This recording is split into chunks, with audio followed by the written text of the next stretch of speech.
Sahabat hikmah yang dirahmati oleh Allah Subhanahu wa taala, ini bukan hanya tentang mengimani akan keberadaan malaikat, tapi bagaimana kita dapat merasakannya dalam kehidupan sehari-hari. Hari ini kita bertamu dengan tamu spesial Mbak Vena Melinda. Assalamualaikum warahmatullahi wabarakatuh. Waalaikumsalam warahmatullahi wabarakatuh. Mbak Vena gimana, sehat? Alhamdulillah, cuma lagi sariawan dikit nih Pak Ustadz. Semoga Allah sembuhkan, Masya Allah. Mbak Vena, kita sekarang bicara tentang keimanan kepada malaikat. Mbak Vena, percaya nggak bahwa di sekitar kita ini ada malaikat yang sangat ramai, lebih ramai dari manusia bahkan? Iya. Gimana tuh Mbak Vena? Kalau saya pertama kali percaya ada malaikat itu justru pada saat saya umroh ya. Oh, oke. Ada Umroh. pengalaman pribadi berarti? Saya umroh alhamdulillah 5 kali Pak Masya Allah. Ustadz. Dan itu umroh saya yang yang pertama. Baik. Waktu itu saya masih ada suami.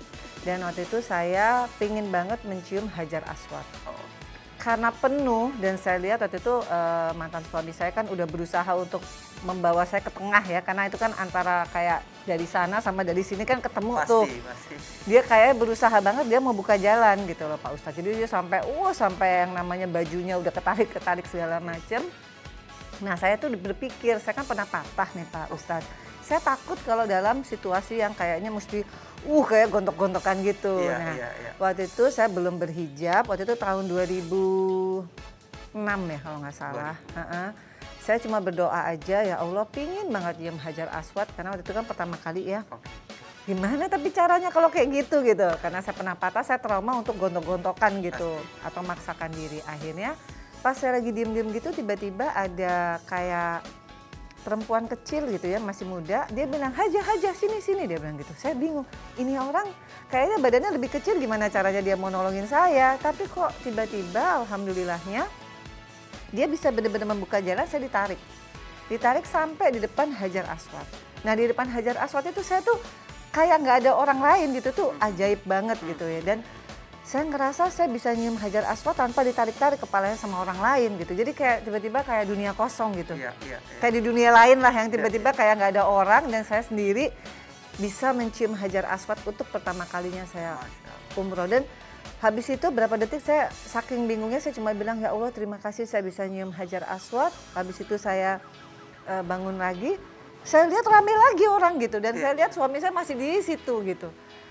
Nah justru itu yang saya merasakan pertama kali, bahwa memang ada ya yang membantu kita yang secara saya nggak sangka-sangka kok bisa gitu. Gimana cara mengimani malaikat ini secara dalam kehidupan Mbak Vena ini? Memberi tenaga, Iya. apa menjaga dari keburukan atau Iya. apa gimana Mbak Vena?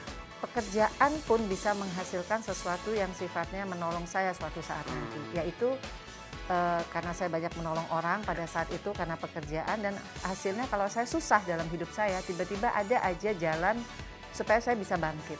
Nah salah satunya skenario Allah adalah saya diberikan anak perempuan kecil yang sampai saat ini membuat saya menjadi orang yang nggak takut apapun. Nggak pernah, dulu saya orangnya nggak kayak gini Pak Ustadz. Dulu saya orangnya tuh kalau nggak ada kerjaan udah panik, harus begini, obses ya, harus begini di titik ini. Tapi berjalannya waktu, adanya Fania tuh saya jadi orang yang selalu bersyukur. Percaya nggak percaya, dengan dia tiap malam ngelus kepala saya, dia bilang dia yang akan ngurus saya pada saat saya tua. Itu yang membuat saya akhirnya jadi lebih, kenapa kamu nggak pernah belajar untuk bersyukur dari seorang anak kecil? Tuh. Akhirnya saya selalu belajar sekarang. Siapa sih diri saya? Nah, kalau bukan Allah mengirimkan malaikat, mungkin saya nggak pernah di titik yang mau belajar tentang siapa diri saya. Baik. Mbak Vena, jadi kenapa sebenarnya hati manusia itu dapat merasakan kehadiran malaikat dalam hal yang sesungguhnya? Karena itu kenapa Mbak Vena misalnya merasakan kehadiran anak itu dan mengistilahnya sebagai malaikat? Iya. Tentu saja ini kan sebagai simbolik.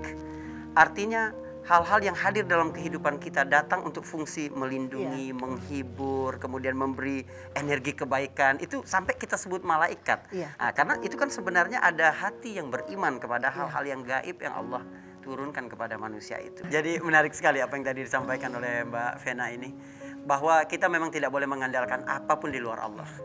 Dan kalau Allah mencintai seseorang, Allah akan mengambil apapun yang paling dia andalkan agar dia kembali mengandalkan Allah Subhanahu wa taala. Betul.